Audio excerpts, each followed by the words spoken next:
ஒரு பெரிய ஓவியப் போட்டி நடந்தது. அமைதி என்ற தலைப்பில் மிகச்சிறந்த ஓவியத்தை வரைபவருக்கு பரிசு என அறிவிக்கப்பட்டது. பல ஓவியர்கள் அமைதியான கடற்கரை, பசுமையான காடு என பலவற்றை வரைந்தனர். ஆனால் இறுதிச் சுற்றுக்கு 2 ஓவியங்கள் மட்டுமே தேர்வாயின.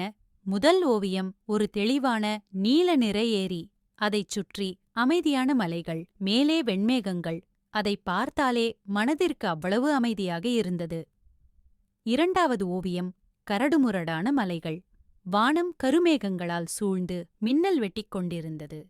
மலையிலிருந்து ஒரு அருவி ஆக்ரோஷமாக விழுந்து கொண்டிருந்தது. இதை பார்த்த எவருக்கும் அது அமைதியாக தெரியவில்லை. ஆனால் நடுவர் அந்த இரண்டாவது ஓவியத்தையே வெற்றியாளராக அறிவித்தார்.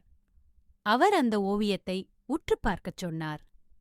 அந்த ஆக்ரோஷமான அருவிக்கு பின்னால் ஒரு சிறிய பாறை இடுக்கில் ஒரு குருவி தன் கூட்டில் மிக அமைதியாக அமர்ந்து குஞ்சுகளுக்கு உணவூட்டிக் கொண்டிருந்தது. சுற்றி அவ்வளவு சத்தமும் போராட்டமும் இருந்தாலும் அந்த குருவி தன் கடமையில் மிக உறுதியாகவும் அமைதியாகவும் இருந்தது. சத்தம் மற்றும் கஷ்டங்கள் இல்லாத இடத்தில் இருப்பது அமைதி அல்ல. இவை அனைத்திற்கும் நடுவிலும் எதற்கும் கலங்காமல் உங்கள் மனதை அமைதியாக வைத்திருப்பதே உண்மையான அமைதி.